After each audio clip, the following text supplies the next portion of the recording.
take a look at the vine. O yung puno, yung sanga. The vine is the Lord Jesus Christ. Sinabi niya, I am the vine. And we should take note here that the Father in heaven is the gardener. A partnership of the persons of God. And what do we see from the verses we have read? That His Word cleanses. Sabi niya, you have already been made clean by the Word that I have spoken to you. So ang naglilinis sa atin ang salita ng Diyos. Kaya napakahalaga na pinag-aaralan, binabasa, nadidinig, sinasabi, kinakanta, inuulit-ulit, minememorya. Dahil ang naglilinis sa atin, ang salita ng Diyos. Wala nang iba. You have been made clean by the word I have spoken to you. Why? Because when we hear the word of God, when we accept the word of God and obey the word of God, we are made clean. Ganong kahalaga ang kanyang salita. Kaya sabi niya, yung pinakamalaking problema, na-solve na. Ang pinakamalaking problema, paano magiging malinis? Ang Diyos ay malinis, hindi pwede makipag-fellowship sa marumi. Kaya kailangan lahat ng gusto makipag-fellowship sa Kanya, bumalik sa Kanya, maging malinis din. Pero kaya ba nating linisin ang ating sarili? Hindi. Kaya sabi niya, eto yung aking salita, pakinggan nyo, na may kapangyarihan, pag tinanggap nyo sa inyong puso, nagiging kayong malinis. A legal form of righteousness. At pagkatapos, susundin nyo ang salitang ito, sa pagsunod nyo naman, you will become actually holy, actually righteous. Pero yung pinakaumpisa, para tayong sasakyan na ayaw umandar, hindi natin kayang paandarin ang sarili, so itutulak muna tayo, itinulak tayo ng Panginoon by giving us a holiness, a righteousness, a cleansing that doesn't come from us, it doesn't come from our own activities and achievements, ibinigay lang niya. Yun ang pang-umpisa. At pagkatapos na itulak na yung sasakyan, umaandar na, kailangan naman paandarin mo na yung sarili, ituloy mo na yan. You obey God, and the righteousness that was initially given for free is now multiplied through our obedience. Kaya mahalaga rin yung works. Pero kung works lang, hindi kaya nung sasakyan na paandarin yung sarili niya kasi sira siya. So itinulak muna. At nung tumulak na at uminit, meron na ngayon tayong works, may participation na tayo. Dalawang uri ng kalinisan, yung initial, yung puhunan, yung tulak, bigay lang. Yung kasunod nun, may pagsisikap tayo, nakasali, at pagpapala ng Diyos. So His Word cleanses. Ganong kahalaga mga kapatid ang salita ng Diyos. Kaya hindi dapat natin nire-neglect yung Bible reading, yung mga meditation, pakikinig ng mga mensahe, pagsasabi ng salita ng Diyos, pag-share nito, nauulit-ulit natin, tinatablan din tayo, hindi lang yung pinagsasabihan. Napakahalaga. So anong sabi? His Word cleanses. And what else did the Lord Jesus Christ do? As vine, He remains, and this He continues to do, He remains with those who remain in Him. Merong mga tao nagsasabi, parang ang layo-layo sa akin ng Diyos ngayon. Parang hindi nadidinig ang aking mga dalangin, para bang pakiramdam ko malayo. Hindi niya kasalanan yon. Kasi ang sinabi dito, if you remain in me, I will remain in you. Tayo ang nauuna. Kaya kung may nararamdaman tayo kumisa na malayo ang Diyos, siguradong tayo ang unang lumayo. Sapagkat hindi niya gagawin na siya ang unang lalayo. Isipin niyo kung gaano kalayo ang langit sa lupa, nagbiyahe pa siya at nagpunta sa lupa, nagkatawang tao, para lang makipag-fellowship sa atin at para maging ganap ang pagiging nating isa. Kaya bakit niya gagawin siya ang mag-isang lalayo at kusang lalayo sa atin? Imposible. Sabi niya, all those who come to me, I will in no way cast out. Wala akong tatanggihang tao na lumalapit sa akin. At kung nagkaroon na tayo ng relasyon, lalo namang hindi na siya lalayo. Pero bakit kumisan parang ang layo ng Diyos? Mag-isip-isip tayo. Tayo ang lumalayo, hindi siya. Kasi sabi niya, if you remain in me, I will remain in you. Napakasimple ng analysis at napakasimple ng step para maging malapit ang Diyos sa atin. Lumapit tayo. At huwag tayong mauunang lumayo. And He even grants the wishes of those who remain in Him. Sabi niya, if you abide in me, and my words abide in you, ask whatever you will, and it shall be done. Kung kayo'y nananahan sa akin, ang salita ko'y nananahan sa inyo, hingin nyo kahit ano at ibibigay ko. Sa inyo kahit ano. Siyempre kahit ano na godly, kahit ano na sang-ayon sa kanyang pangalan, at kahit ano na sang-ayon sa ibig sabihin ng remaining in Him, and He remaining in us. Ibig sabihin, anything that is not ungodly, anything that is not against God's will, or against God's timing, He will grant. Kung minsan akala natin totoo kaya yan? Ayaw tayong gumawa ng isang bold step of faith At i-claim itong promise na ito, Lord, hindi naman salungat sa inyong kalooban na maligtas ang nanay ko o sino man tong mahal ko sa buhay. I claim it, and I'm asking for it. At will naman niya yun, bakit hindi mangyayari? Pero ang mahalaga, sabi niya, if you abide in me, and my words abide in you.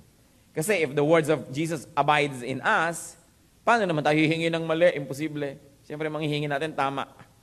Kaya sabi niya, automatic, ibibigay sa atin. Basta't hindi labag sa kanyang kalooban. So, siya yung vine. Siya yung puno. Siya yung main sanga.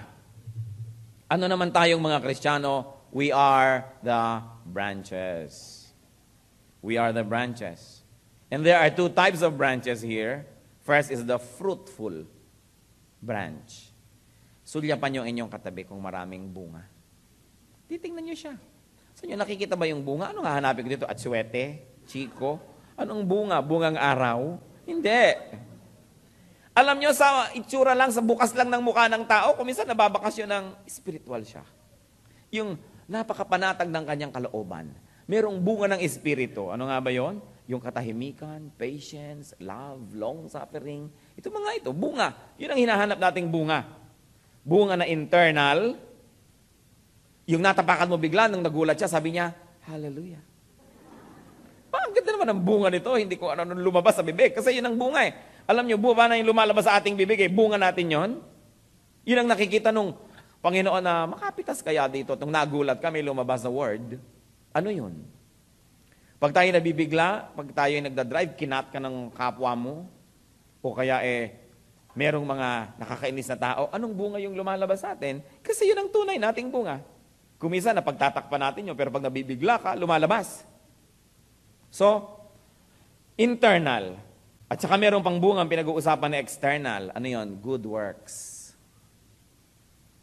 Yung paglilingkod sa Diyos, yung mga ministry, pagsunod sa kanya mga utos, bunga rin yun.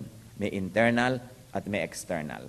Now, the fruitful branch is fruitful because the fruitful branch remains in the vine or in the Lord. Nakakita na ba kayo ng sanga na pinutol? Tapos, 5 araw nang naputol, 10 araw, may namumulaklak pa rin at bumubunga. Aba, imposible. Maliban na lang marketed. Tapos itinanim nyo pa, pero yung pinutol lang talaga. Kailangan, para ka mamunga, nakakonekta yung sanga dun sa main puno o main sanga. At sabi ni Lord, ako yung main puno, kayo yung sanga. Pag naputol kayo sa akin, di na kayo mamumunga. Maluluoy kayo, matutuyo kayo. Pero yung daw fruitful branch, pag nakakita ka na isang branch, ang daming bunga, tapos nung lapitan mo, putol pala, imposible. Nakakabit siya dun sa puno, napakatibay ng pagkakakabit. Pagka umuulan, bumabagyo, humahangin, di siya nalalaglag, nandun pa rin siya, kasi talagang kapit na kapit siya. The fruitful branch remains in the vine and remains in the Lord. That's why nagiging fruitful. Therefore, because the branch remains in the Lord, it bears fruit. Isa yung bunga, it bears fruit. And because it bears fruit, it gets pruned. Kung kayo ay marunong sa agriculture, lalo horticulture, pagka may mga fruit-bearing trees, tinatalbusan natin yan para lalong mamunga. Para yung mga ibang nutrients, pumunta sa bunga, imbes puro sa dahon, pag sobrang dami rin ng dahon. Kailangan tinatalbus-talbusan. At yung tinatalbusan naman, lalong lumulusog. Kahit yan ay kamote pa nga, kahit yan ay mga kung ano-anong gulay, tinatalbus mo, lumulusog siya, ganun talaga. At ang punong kahoy na namumunga, pinuprun yan para lalong mamunga. Tinatalbus-talbusan, tinatanggal-tanggalan ng mga natutuyo-tuyong dahon at sanga-sanga dyan, o kaya kung sobrang makapal. And the fruitful branch becomes even more fruitful. Namumunga na nga, pinuprun, lalo patuloy namumunga, and the fruitful branch, according to the Lord, glorifies the Father. Why? Because the Father is the gardener. Di ba't kung tayo man ang gardener, nakikita natin yung puno, ang daming bunga, natutuwa tayo at nag-glorify yung work noong gardener. Siyempre, wala namang kakonswe-konsuelo yung gardener doon sa orchid na ayaw mamulaklak, doon sa punong kahoy na ayaw mamunga, tanim ka ng tanim, fertilize ka ng fertilize, ginagawa mo na lahat, binibigyan mong sunshine, tubig, space, tapos ayaw pa rin mamunga. Sa Luke 13, ang ginawa dyan ay pinapabunot na nung gardener. Sabi noong may-ari nung garden, dun sa empleyado niyang nag-aalaga, bunutin na yan, sayang lang ang taba ng lupa. Sinisip-sip niya, pero wala ka namang makuhang bunga sa kanya. So wala siyang karapatan na patuloy na sipsipin ang kayamanan ng lupa kung hindi naman siya nagbibigay ng bunga. So, fruitfulness glorifies the Father. And the fruitful branch shows true discipleship.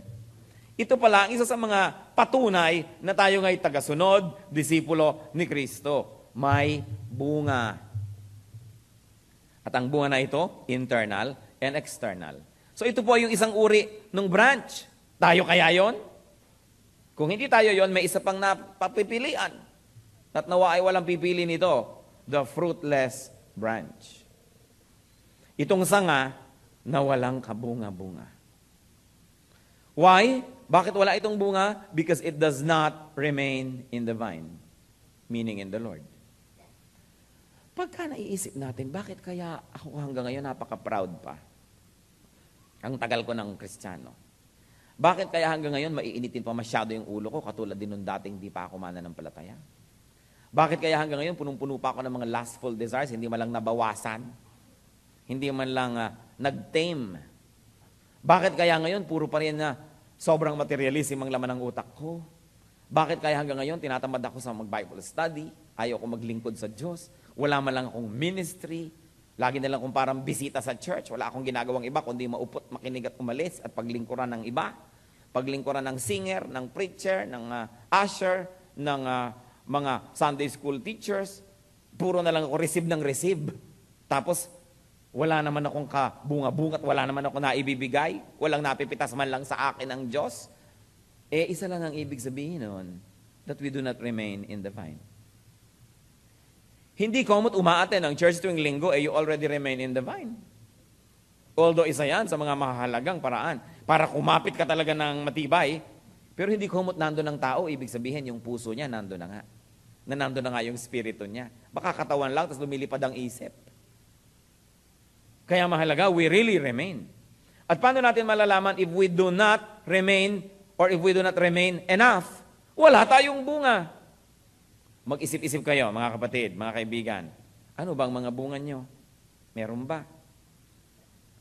Nakikita ba ng mga kasama natin sa bahay na, mula nung nag-Bible to, mukhang may nangyayari sa kanya, bumait-bait. Nabawasan ng mga pangil at mga sungay.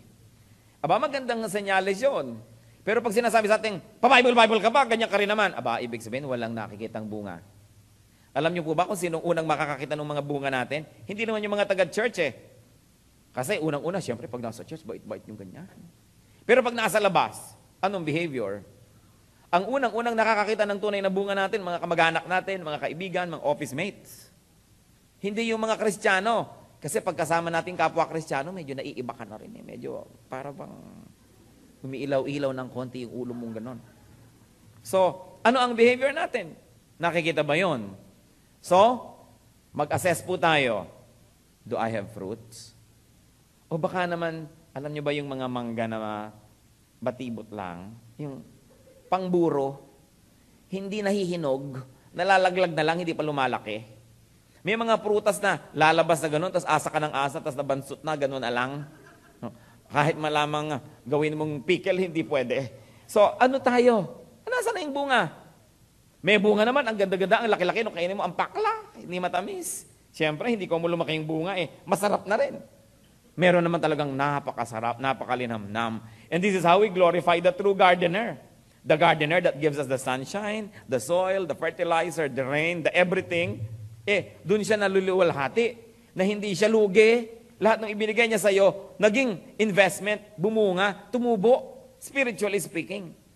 Alam niyo ba na isa pang napakalaking bunga at napakagandang bunga, yung una, nag-iisa lang kayong umaattend dito, tapos biglang, may kasama na kayo ngayong isa, mamaya dalawa, mamaya isang barangay na kayo, mamaya parang excursion sa Manila Zoo, excursion sa Manila Dam, dala-dala niyo lahat ng mga tao dito, parang sa Lamesa Dam nung araw, excursion site yan. Ganon, ang bunga naman ng kapatid na to. Hindi yung dadating isa, ilang taon ka na umaattend dito? 7. Ha? Wala ka man lang nahikayat dalhin kay Lord? Baka naman walang nakikitang magandang bunga sa isa bahay, sa opisina, sa barangay nyo. Kaya wala man lang maibig sumama. Kung kayo dumadaan sa mga neighborhood na masisikip, yung galing kayo sa church, kayo pakanta-kanta pat ang saya-saya nyo. Yung mga naglalabadong mga miserable, ano kaya sikreto ng babaeng ito o ng lalaking ito? Makasunod nga dito, makasama minsan. Dahil gusto ko rin maging tulad niya. O, ano ba ang nakikita sa atin? Kung walang mga bunga, ang ibig sabihin, we don't remain in the Lord. Baligtarin nyo lang yung logic. Ano pa? The fruitless branch can do nothing. Ibig sabihin, can do nothing good.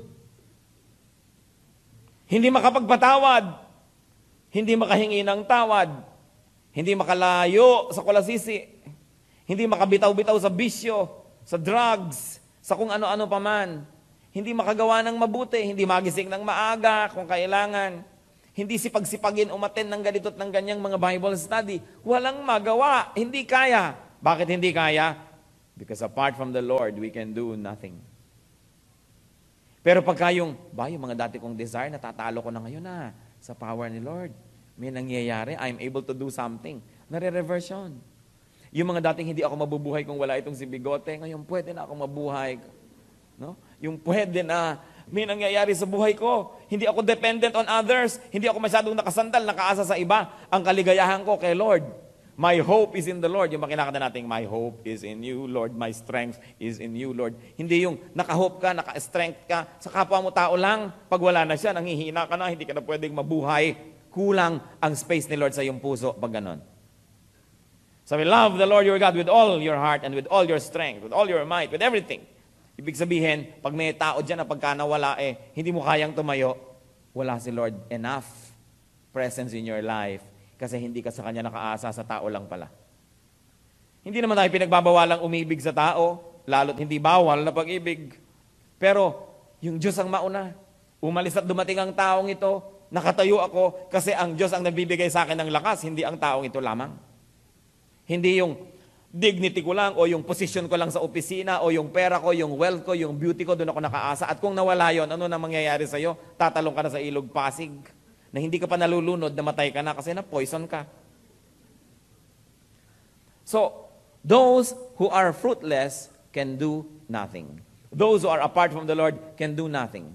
Kaya alam na alam nyo, pagka ang tao, hindi sapat yung pagkakakapit doon sa sanga ng Panginoon. Yung alam mo, tigilan mo na yung masama mong relasyon. Hindi ko kaya. Yan. Kulang. Kasi I can do nothing. Or I cannot do enough. Mag-serve ka naman kay Lord. Hindi ko kaya, mahiyain ako. Ayaw ng Diyos sa mga taong mahiyain. Alam niyo yung mga taong mahiyain, walang magagawa sa buhay. Walang ma-achieve. Kaya kailangan tinatalo natin yan. Because the Bible says, I can do all things in Christ who gives me strength. Hindi pwedeng, mahina kasi ako sapagkat ako'y tao lamang. Alam ko na yon, luma na yan, talagang tao ka lang. Pero tinanggap mo na si Jesus. Tinanggap mo na ang Espiritu. Ang katawan mo, ang puso mo, naging templo na ng Holy Spirit. Hindi ka na tao lang. Ikaw ay tinatahanan ng Espiritu ng Diyos. May power, merong strength. Get attached. Get more deeply attached to the branch who enables. So, the fruitless branch, obviously, does not bear any fruit. Walang bunga. Wala kang makita. At anong ginagawa sa mga ganon? The fruitless branch is cut off from the vine. Ngayon, kung kayo yung mga born again at mga saved na kay Lord, huwag yung isipin na biglang, ay, wala akong bunga, natanggalan ako ng salvation. Hindi naman sinabing salvation ito You are cut off probably from blessings. You are cut off from protection. You are cut off from the ministry. Kung nasa ministry ka na, wala kang bunga, reklamo ka ng reklamo, lagi ka na lang late, hindi ka madisiplina, ayaw mo magsuot ng prescribed uniform, pinagpipilitan mo yung ibig mo, you are cut off. Ibig sabihin, kapatid, magpahinga ka na muna.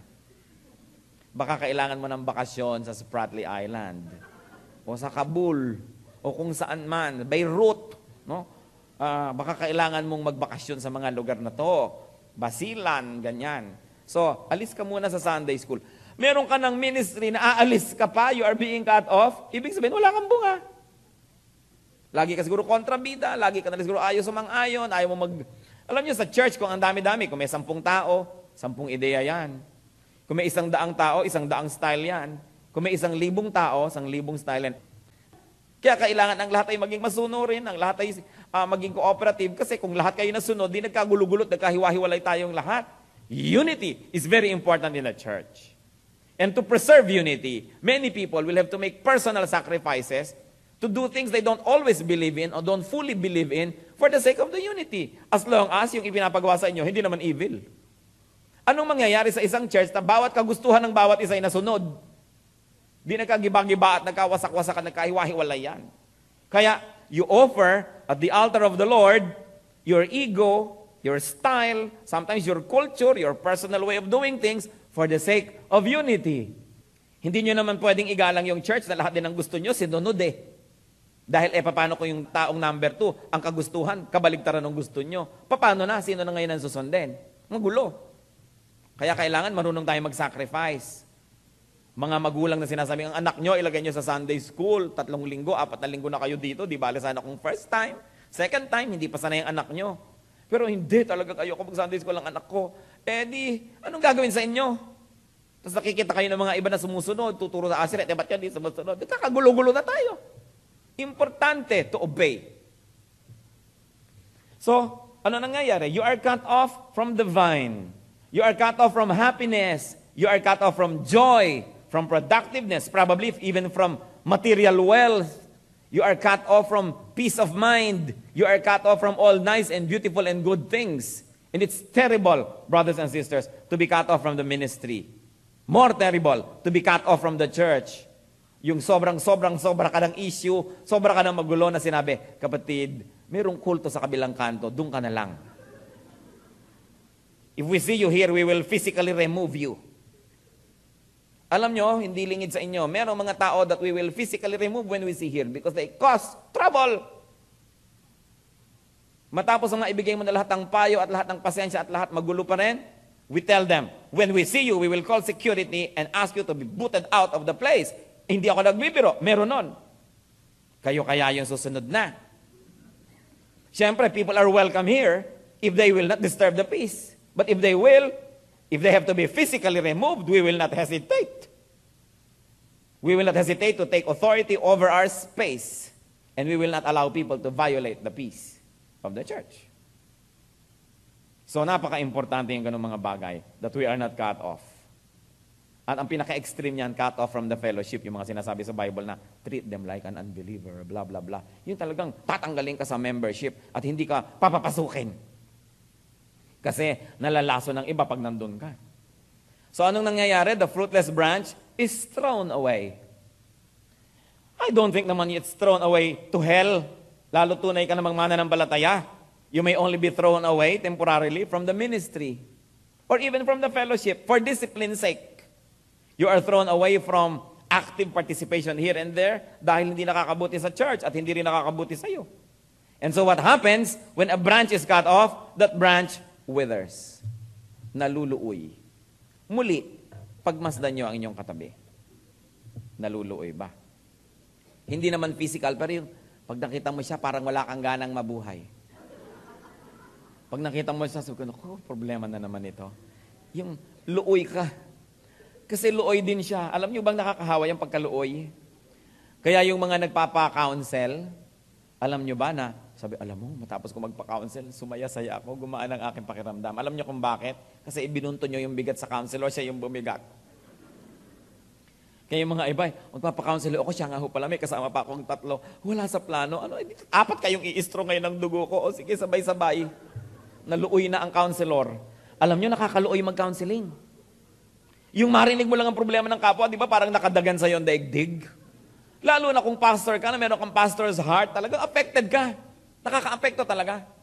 Siguro hindi mabuti sa kalusugan ng mga counselor, mag-counsel more than 2 or 3 people a day. Kasi hanggang doon lang ang kaya ng iyong naturalesa, lalo't napakabigat ng mga suliranin. Pero yung mga taong malayo sa Lord, natutuyo, naluluoy. Yung bang walang fun, walang malang excitement, walang happiness, walang thrill, walang joy. At madaling malaman kung nangyayari na sa ating buhay yon. All we have to do is to reattach to the Lord.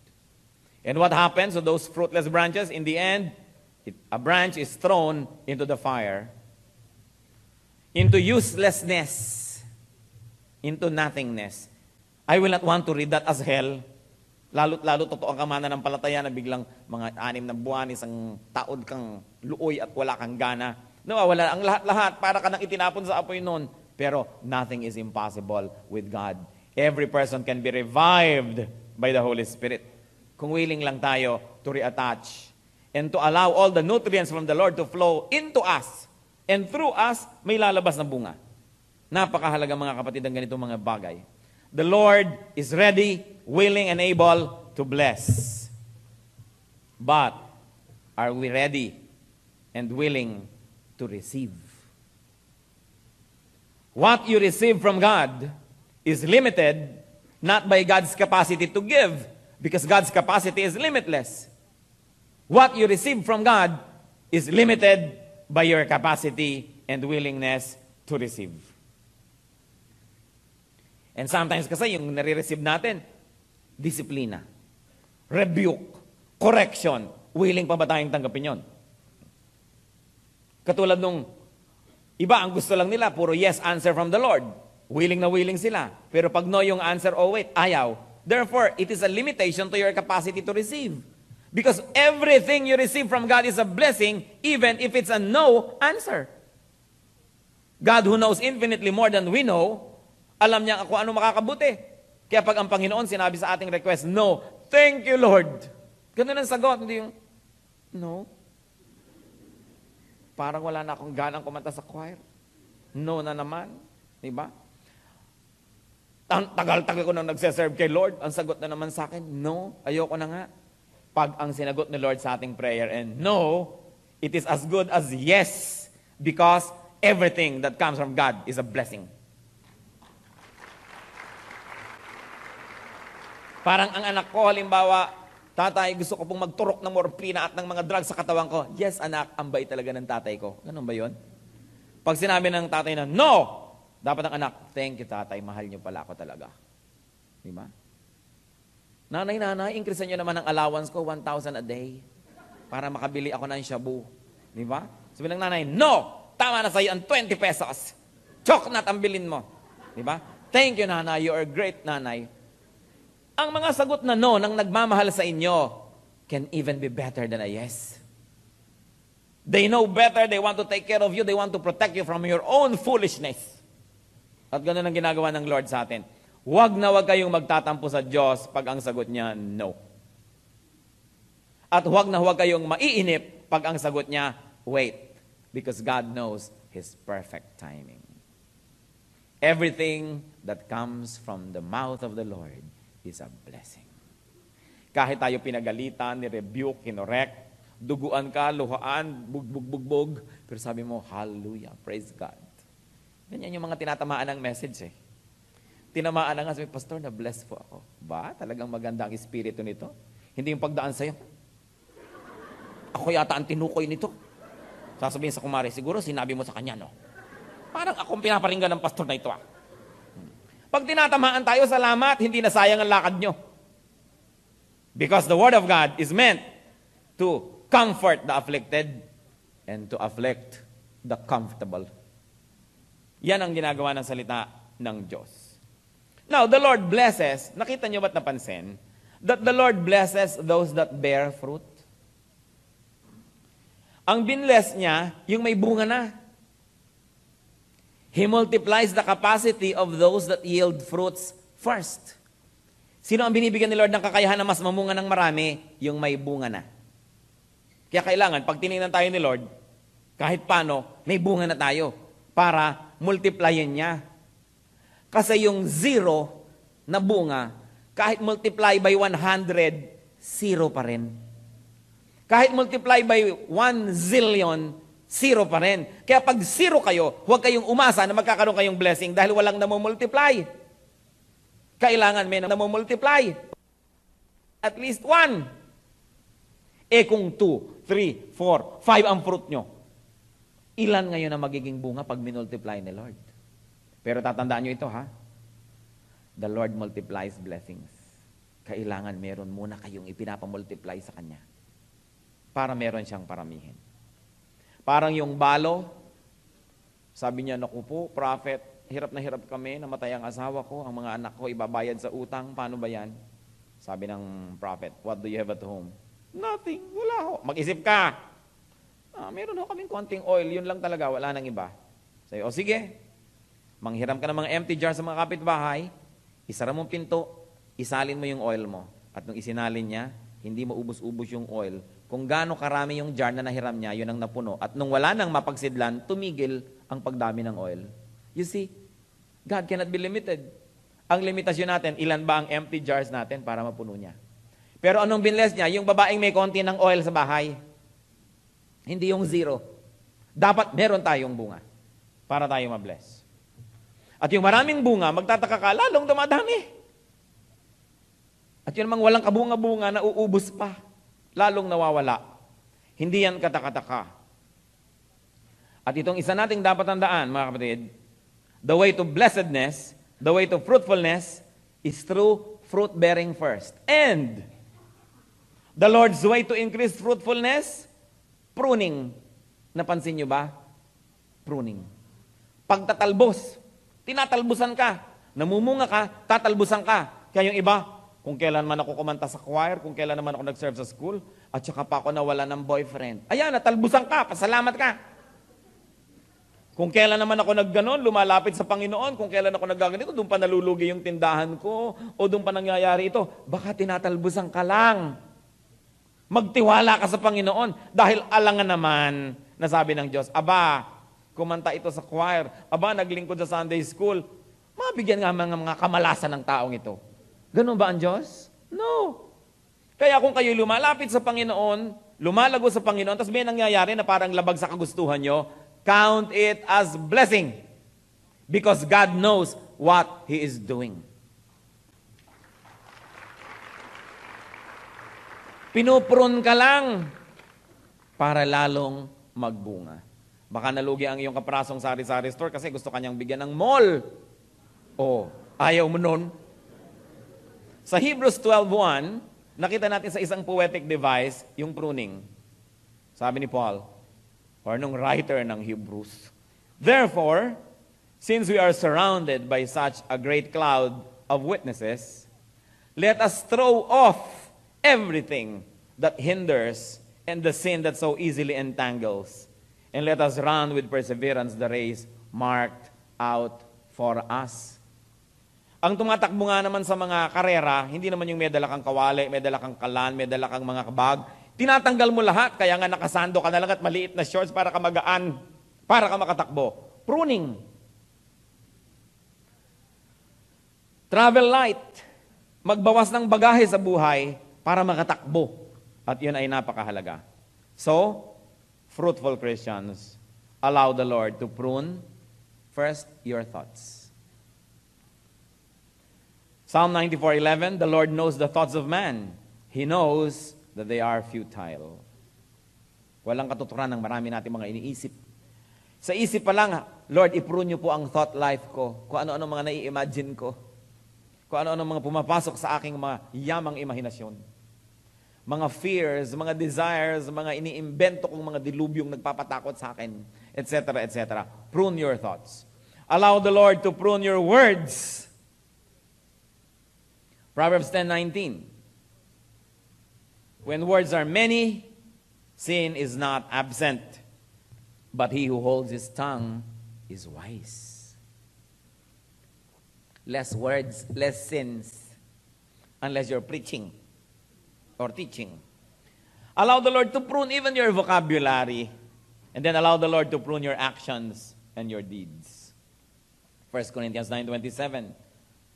Sabi ni Paul, no, I beat my body and make it my slave, so that after I have preached to others, I myself will not be disqualified for the prize. Sabi, binubugbog ko, pinupukpok ko, minamaso, minamartilyo, kinokorte ko ang katawan ko para sumunod at hindi para siyang sinusunod ko. Hindi naku, gustong-gusto na ng bibig ko ng sigarilyo, gustong-gusto na ng dugo ko ng drugs, gustong-gusto na ng katawan ko nito at ng katawan, susunod-sunod ka na. Yun nga yung espiritu, yung kabanalan mo ay nagiging slave ng iyong body. Ang sabi ni Paul, I beat my body to make it my slave, not my master. When you make your body your master, nagsasuffer ang inyong kaluluwa. Sabi, I beat it. I discipline my body to make it my slave. So, sa isip, sa salita, sa gawa, parang panatang makabayan. Allow the Lord to prune your thoughts, your words, your actions, your deeds, your activities. Siyempre, pag naglilingkod ka sa Lord, nag-go-grow ka, marami kang ibang activities na hindi mo na magagawa kasi wala ng oras, conflict na, napuprune. Natural. The law of impenetrability says only one thing occupies one place at one time. So, hindi pwedeng pinagsasabay-sabay yan. Isa lang, pinipili mo. And then, prune all the others that are not important. Mahalaga yung disiplina. Psalm 94:12. Blessed is the man you discipline, O Lord, the man you teach from your law. Ang dinidisiplina, pinagpapala. Hindi yung pag dinidisiplina ka ng superior mo, dinidisiplina ka ng organisasyon, nagagalit ka at nagre-rebelde ka. Pagpapala ang tunay at makadiyos na disiplina. Nang sa ganun, napupurod tayo, naaayos tayo.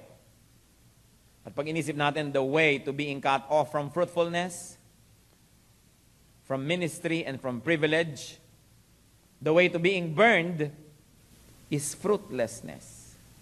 Pag inisip natin yan, ano ang pinakamadaling paraan para mawala sa ministry, mawala ng joy, mawala ng bunga, mawala ng mga pribilehiyo? Fruitlessness. Subukan mong huwag kang mamunga. Tagal-tagalan mo ng konti at mararamdaman mo that you are being cut off.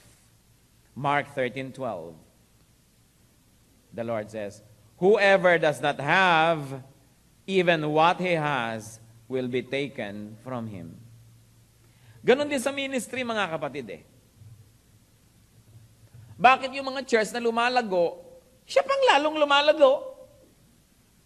At yung church naman na matamlay, walang nangyayari, nauubusan pa lalo ng tao. Eh kasi ang sabi ni Lord, whoever does not have, meaning fruits, even what he has, the little that he has, will be taken from him. You know why? You know why, church? Because the Lord is a wise investor. Hindi siya mamumuhunan sa lugi. Hindi siya patuloy na magsasayang ng puhunan sa hindi kumikita, sa walang bunga. Kaya nakita nyo nung nagbigay siya ng talents o pera doon sa mga tao, may binig siya ng malaki, merong mga gitna, merong maliit. Nung bumalik siya, yung tumubo na binigyan ng malaki, natuwa siya. Yung binigyan ng konti, tas di wala man lang na parami, binawi pa at ibinigay doon sa marami na. Ito yung context ng pinag-uusapan natin. Yung binibigyan ni Lord ng maraming blessing, tapos namumunga, yun ang bibigyan palalo. At yung wala nang kabunga-bunga, ayaw pa rin mamunga, kahit ano pa yung konting nasa kanya, kukunin pa sa kanya at ilalagay pa doon sa namumunga. Because the Lord is a wise investor. Di siya nagsasayang na mag-ipon ng tubig sa isang balding butas. Dahil kahit gano'ng karaming ilagay mo doon, ubus din, wala ring nangyayari. The Lord is not a fool. Therefore, kahit sa ministry, mga kapatid, magi tayong matapat, nakaasa sa Diyos, masipag, we do our best, it's impossible not to bear some fruits. And when the Lord sees at least some fruits, He prunes you. He cuts off probably some relations, some activities, some dreams, some plans, tinatanggal. Makakapokus ka lalo doon sa iyong vision, sa iyong mission na kay Lord. And then, you become even more and more fruitful. The Lord loves to multiply, but no amount of multiplication will increase somebody who is zero. Walang mangyayari. To be blessed, therefore, give the Lord at least one to add to, or two to multiply, para dumami ang ating blessing. This is true in spirituality, in ministry, in enterprise. Question, church, are you being fruitful for God's glory? If yes, be ready to be pruned and be ready to be blessed some more. Huwag kayong magreklamo. Pag fruitful kayo kay Lord, tapos parang may mga natatanggal sa buhay nyo, pruning yon. Thank God. Because God sees beyond what our thoughts can see. Are you feeling, on the other hand, are you being cut off? Nararamdaman nyo ba na parang papalayo yata kayo ng papalayo at nawawala ng nawawala? Examine possible fruitlessness or examine possible refusal to be fruitful. Baka inaalok na kayo ng ministry, pinapatulong na kayo, ayaw nyo pa. Ayaw nyong mamunga. Kung ano ibibigay sa inyo ni Lord para kayo mamunga, kukunin niya at ibibigay sa iba. Tanggi tayo ng tanggi, delay ng delay. Alam nyo sa church, paano nyo malalaman na tunay na kayo member? Meron kayong trabaho. Meron kayong ginagawa. Meron kayong ministry. Hindi yung dumating kayo't hindi, pareho lang yung church. Ibig sabihin nun, hindi pa tayo tunay na member. Ang membership, hindi nakukuha sa pumirma ka sa papel, natapos mo lahat ng kurso, nagawa mo lahat, tapos eto, official member ka na, nakalista ka sa SEC, nakasulat ang pangalan mo sa pader sa luneta. Hindi yon. Meron ka bang ginagawa? Meron ka bang paglilingkod? Yun pa lang ang tunay na membership. At ang gusto ng Lord, lahat namumunga. Lahat may ginagawa. Can you imagine what growth will happen to a church na ang lahat may ginagawa? Lalo't according to your talent, according to the giftedness, according to your training. Kaya nga bumubuo tayo ng mga grupo. O grupo ng mga doktor, grupo ng mga hukom, grupo ng mga abogado, grupo ng mga artist, at marami pa, grupo ng mga nasa government service, gagawin natin yan, grupo ng mga nasa private sector, grupo ng mga negosyante, grupo ng mga ganito, grupo ng mga naghahanap ng biyenan, grupo ng this, grupo ng ganyan, para ma-focus kayo sa inyong alam, sa inyong training, sa inyong kakayahan, at makapaglingkod kayo. Hindi lang sa local church na ito, kundi sa marami nating pinaglilingkurang mga kapatiran at mga kaibigan sa labas ng church na ito. That is the true measure of church membership when you are already useful. Proverbs 29:1. A man who remains stiff-necked after many rebukes will suddenly be destroyed without remedy. Ang taong patuloy na nagtitigas-tigasan, matapos at sa kabila ng napakaraming mga paalala, ay biglang wawasakin at di na makababangon pang muli. Walang kagamutan. Kaya pakinggan natin ang mga paalala ng Diyos and let us be fruitful. Fruit inside, ugali, pananaw. Fruit outside, good works, service. Ecclesiastes 12:14. God will bring every deed into judgment.